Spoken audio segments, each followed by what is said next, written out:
Ovako, ja bih želio da pozdravim sve prisutne što ste došli na današnju promociju knjige Zahvalnost pripada uzvišenom Hadži Muriza Delića i ja bih zamolio Hadži Muriza Delića da krenemo ovu promociju sa učenjem iz Kur'ana. Muriza, izvoli.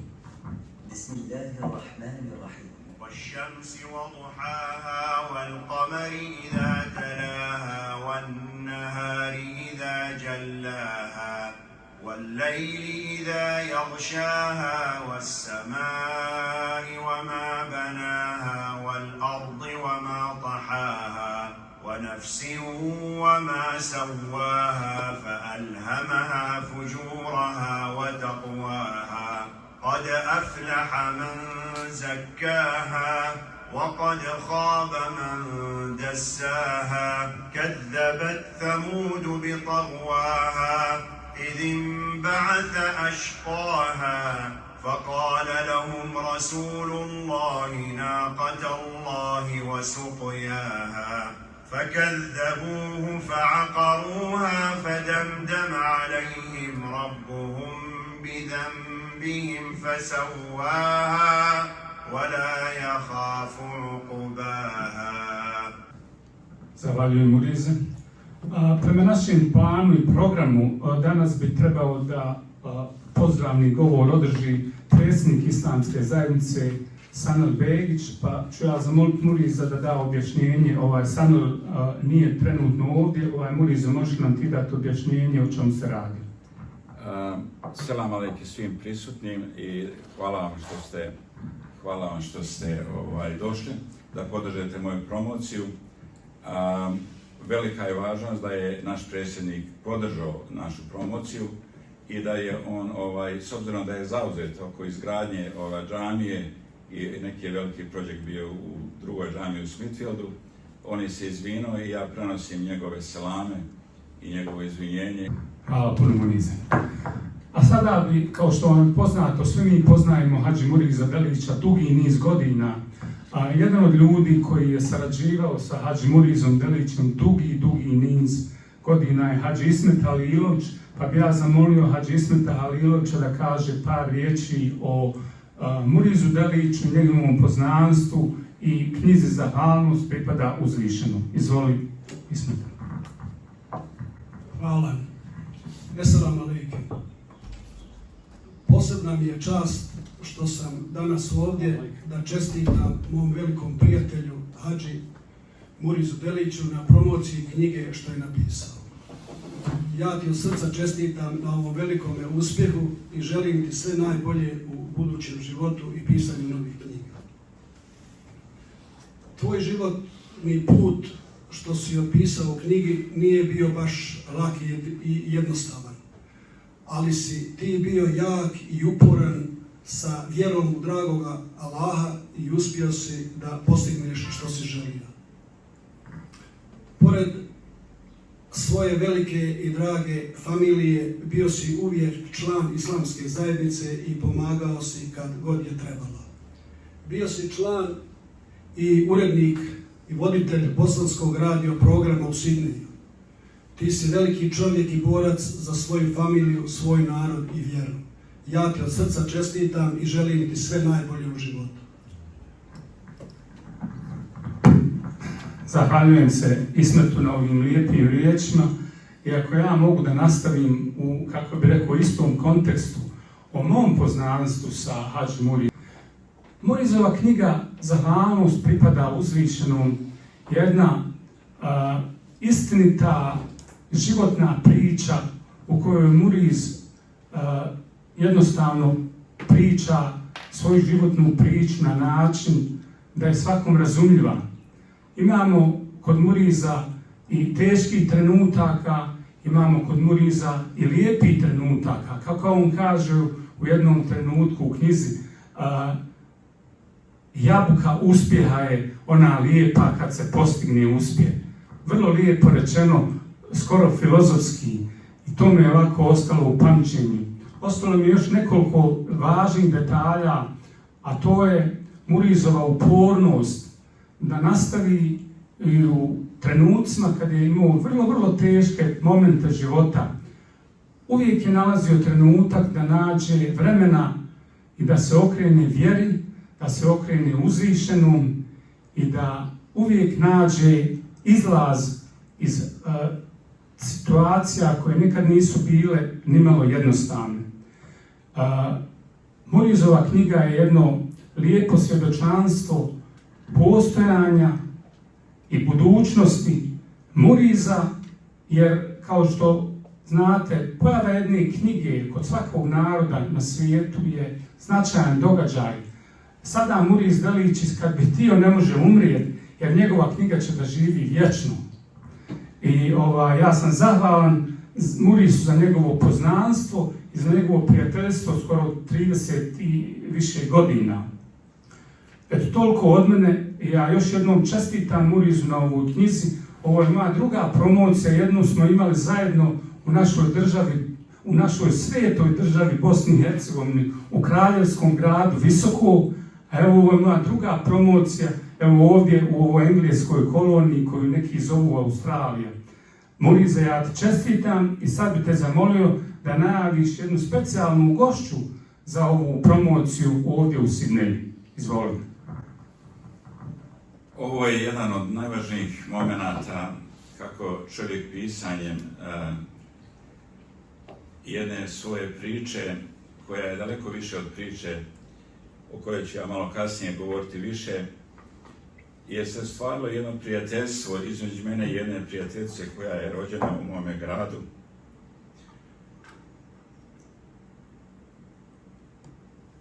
Koja je igrom slučaja pročitala moju knjigu i razumjela.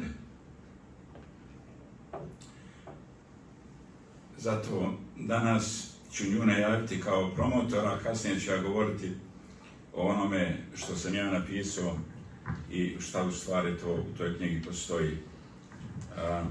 Ja se želim zahvaliti Ljiljani koja je uložila toliki trud da ovako nešto pripremi za ovu promociju, koja će sigurno značiti mnogo za sve ljude na prostoru Balkana, pogotovo oni koji razumiju naš jezik, pogotovo u ovim momentima kad je narod zavađen do te mjere da se jedno prijateljstvo ostvari ovako bez ikakvog interesa, a to će najbolje njene riječi izgovoriti.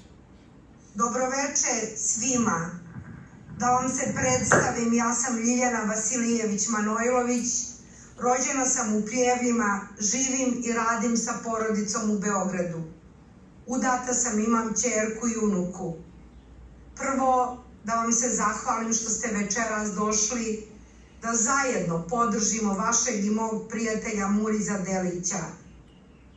Iako večeras nijesam fizički sa vama, moje misli su u zemlji kojoj nažalost nijesam nikada bila. Često mi je Muriz pričao o njenim ljepotama i dobroti ljudi našeg neba, koji su i tu sačuvali sve dragocjenosti naših krajeva, skromnost i poštenje, velike kao okean čiju ljepotu mogu samo zamišljati. Neobično je što vam ne vidim lica, ali svakako osjećam vaše iskrene duše. Samim tim što ste noćas tu dovoljan je razlog da vam se sa velikim poštovanjem na ovaj način obratim kao podrška mom zemljaku. Sa sigurnošću znam da moj prijatelj sada nije usamljen, jer ste svi vi sada tu. Biću malo lična i nemojte mi zamjeriti, iako već dugo živim u velikom gradu Beogradu, da pomenem Murizova i moja Pljevlja, našu malu Australiju. Odatle smo ponijeli svu ljepotu našeg sjevera, gdje je svega manjkalo osim ljubavi. U Pljevljima se svi uglavnom poznajemo, tako su se i naše porodice poznavale. Njegov čestiti otac Ferko i majka Džema Delić, rođena Jusović, koja je ispod srca nosila svoja dva sina Esefa i Muriza i srce svoga muža Ferka ispunila toplinom i ponosom očinstva. Muško dijete je u svakoj porodici kod svih vjera dočekivano sa nekom posebnom radošću, kako bi moji Pljevljaci govorili da se vrata kuće ne zatvore. Kasnije pre starost bi se sjetili onog drugog. Ko nema kćeri, nema ni sinova. Dok su oni zamišljali njegov dom blizu njihovog, u njegovom srcu je neko iznad svih nas zidao sudbinu. Uselio ga u svoje srce, ušao mu u dušu, zagospodario njegovim umom. Svaka misao, obećanje, svaka odluka, nada i želja bili su njegov nijet. Odredi svevišnji put svakome od nas da na faku kao zrelu krušku njegovih Durutovića. Neke ugnjile, a neke zelene odu na siniju da ih jedu samo oni koji imaju jake zube. Duša junaka njegovog i mog grada umjesto jerbasne poželje šeftelije, ko u pjesmi Šefteli sokaka. Potraži je mlado dijete u svoje buduće supruge Fatke, koju upozna u svojoj i svetiteljovoj obećanoj zemlji, nudeći joj zauzvrat rubac, bašliju, a i svoje srce. Podari ih Bog zdravim porodom sa 5 djece. Jednog hladnog jutra te davne 1975. zime u njegovom srcu počinje da zri jedna šeftelija koju u mlade ruke stavi njegov svevišnji, da je čuva, da gleda kako se rumeni kao zora ispod pliješi.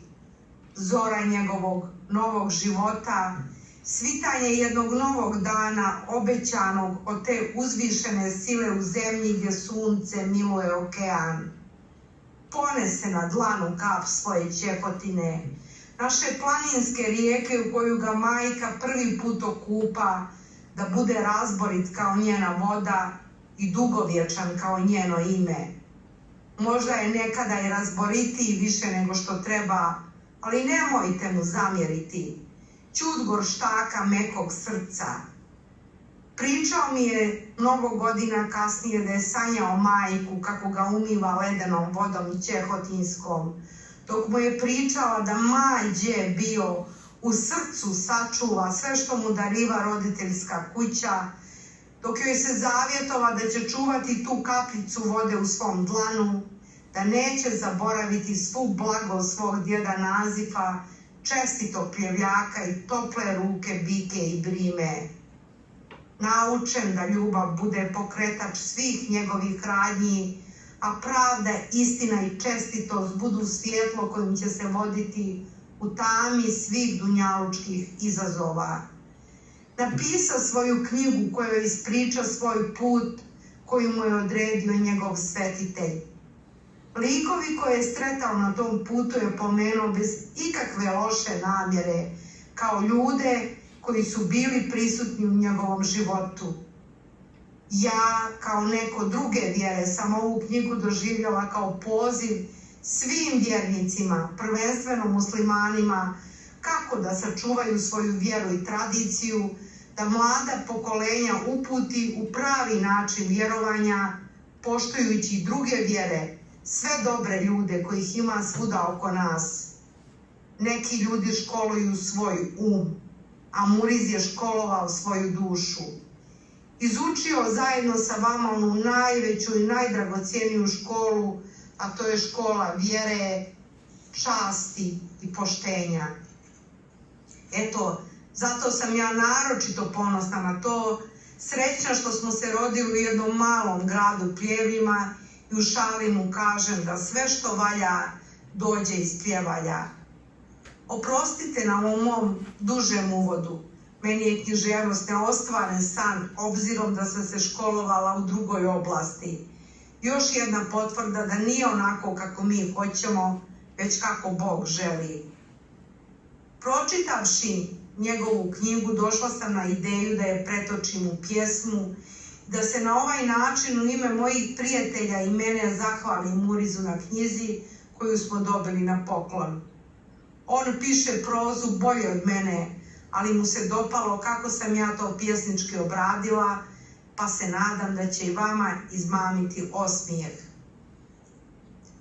Putem želja svetitelja, Hladne zime, decembarske, Čehotina hladna huči, dok mu jezin s minareta ezan moje duše uči. Preko njega dragi Allah svoju želju poručuje, dok usnama sa njim dovim, svu ljepotu srce čuje. Sanjao sam kao mali da me Allah prigrlio zbog njegove tople ruke, sve sam jutros ostavio. Majku što me suznim okom toga dana na put prati, babo tiho progovori, do proljeća sine svrati. U dvorištu jablan sjetan, pa mu lišće suze rose, ispod njega trčale su nekad moje noge bose. Sa grana mu sada sletije najmilije jedno tiće, ko u sabah budi moje selo Durutoviće. Sad odavde tebi pjevam ilahije i kaside, a u akšam oči moje poželješe da te vide.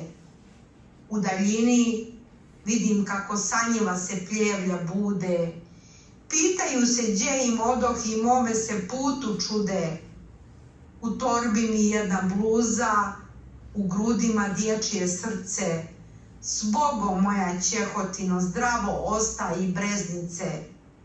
Tješiste me da će brige odnijeti vaša voda, od Allaha meni nema milijeg ni bližeg roda.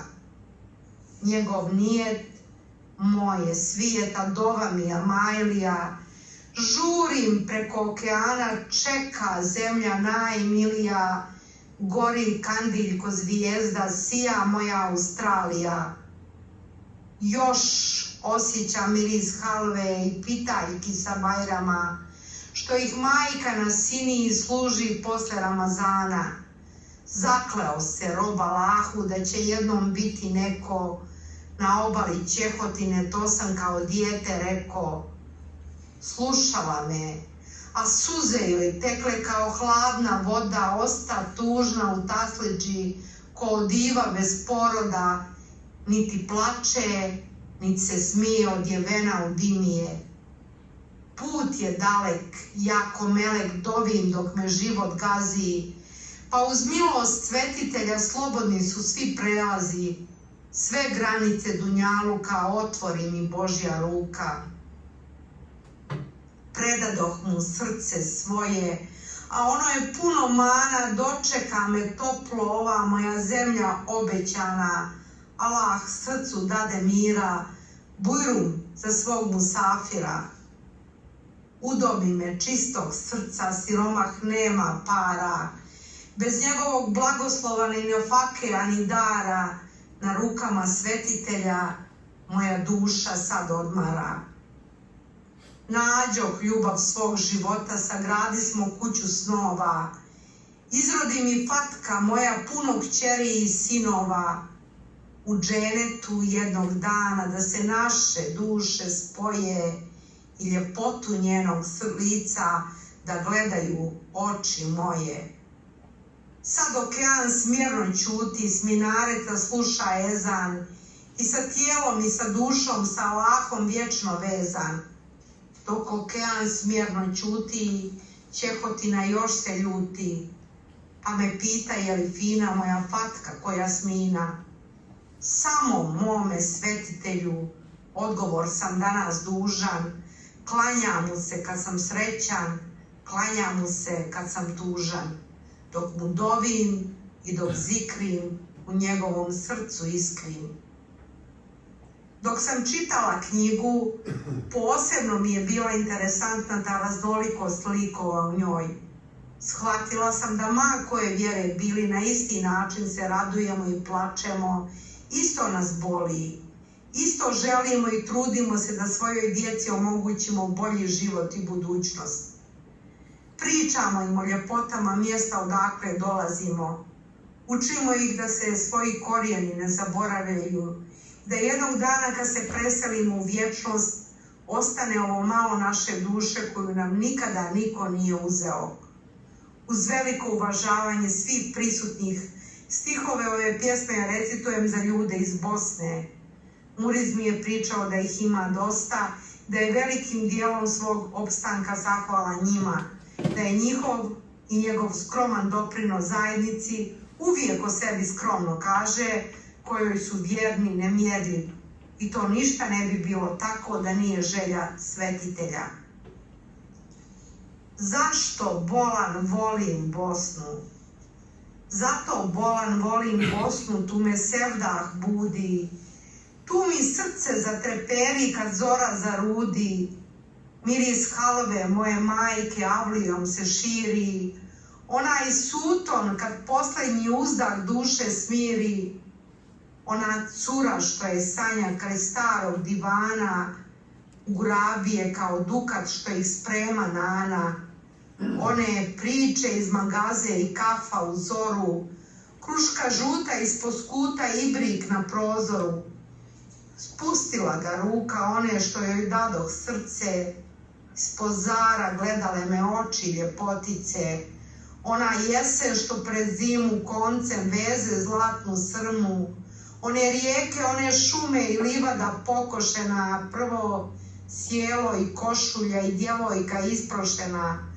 Oni momci što im aber nosi vjetar o ljubavi, to se bolan vječno pamti i nikoga ne zaboravi. Eto zato volim Bosnu.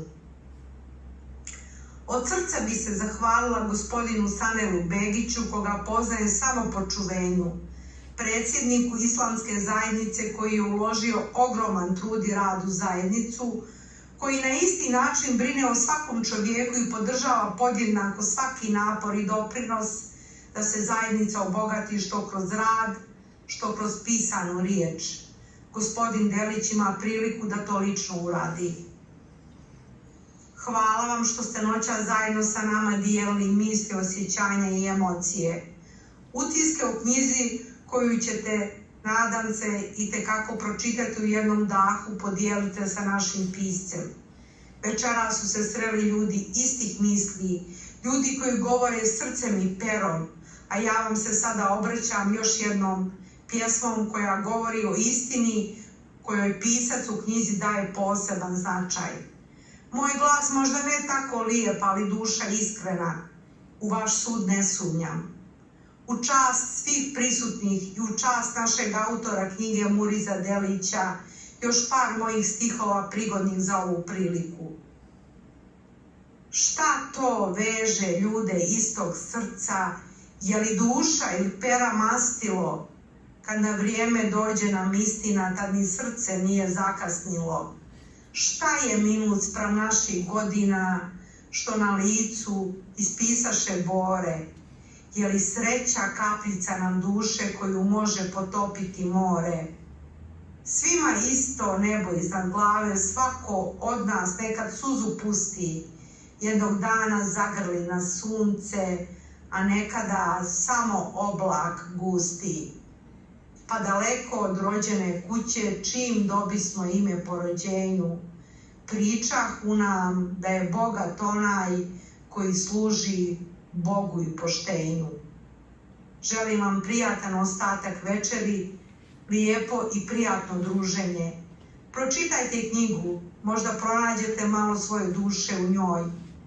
Hvala vam na pažnji i srdačan pozdrav od Ljiljane. Zahvaljujem se na ovom lijepom govoru i lijepoj poeziji, a sada bi ja zamolio autora Hadži Muriza Delića da kaže nekoliko riječi o svojoj knjizi. Izvoli, Muriza. Selam alejkum još jednom. Drago mi je da ova knjiga stoji pred mnom. Ona je za mene bila važna kao moj hadž. Moj životni put ja smatram zaista mojim hadžom od rođenja pa do sad i do smrti.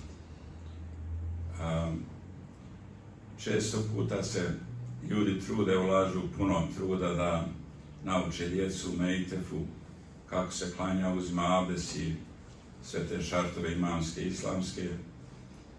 Ja nisam, iako sam rođen u gradu gdje je jedna poznata džamija Husein Pašina, za vrijeme mog djetinjstva nikad nisam otišao u tu džamiju, jer je to bilo vrijeme komunizma, a moja majka je 5 vakata klanjala poznavala Kuran i bila je uvijek u toku svih vjerskih aktivnosti. Učila je na arapskom jeziku Kur'an, ali ja nisam nikad ni znao da postoji prevod Kur'ana na bosanski jezik. Od svojih možda 2 godine ja sam osjetio da Allah Đelešanu je sve stvorio i da to stvaranje sam počeo primjećivati kroz sve što vidim iznad sebe, oko sebe i ono što ja osjećam u sebi. Od 11 godina je Allah Đelešanu, kako kaže u Kur'anu, da on komunicira sa svojim robovima na 3 načina: putem udahnuća, iza zastora i preko izaslanika. I tako i s tobom komuniciramo, poslaniče. Ni te riječi nisam znao sve dok nisam došao u Australiju i prvi Kur'an dobio da ga proučim, a sam ih osjetio u duši, jer moje zrelost koja se postigla od 2 godine pa do 11. godine, kad sam već dobio obavezu i amanet prihvatio da idem za Australiju, je bila moja potpuna zrelost. Iz tog razloga ova knjiga nije knjiga samo pisa, da bi neko znao da je neko zna pisati. Ovo je knjiga mog gospodara, Allah Đelešanu, i zahvalnost njemu koji me je počastio prvo tim obznanjenjem, tim izborom da mene kao dijete u onim prostorima komunističke Jugoslavije, gdje je bilo pomenuti Allahovu riječ vrlo neobično i vrlo čudno, vrlo smiješno. Pogotovo sredinu gdje sam ja odrastao i kako je to išlo. Moja knjiga će vam pokazati tu odlučnost kad sam ja dobio amanet da idem za Australiju, koliko sam ja bio zreo da ja to nisam ni sa svojim roditeljima, prijateljima, ni bratom, ni s kim razgovarao, već sam bio zreo da prihvatim amanet i da po cijenu života taj amanet izvršim. Iz tog razloga, to je ključ svega toga, zašto će biti ne samo ova, nego još 2 knjige sa istim brojem stranica na istu temu o zahvalnosti Allahu Đelešanu. Dakle, ova knjiga, ne znam kako ćete je razumjeti, ali ona je zapravo više nego ovaj naslov što ona nosi. Iz tog razloga, kako god je pročita i razumije dobro, imat će od mene besplatan ručak, razgovor koliko god sati na temu, pa će se onda o tome daleko više upoznati. Eto, toliko. Hvala. Zahvaljujem, Murize, na tom lijepom poklonu od tebe. A sada bih zamolio prisutne, ako ima pitanja za autora, ja bih volio da postavi neko pitanje. Izvolite.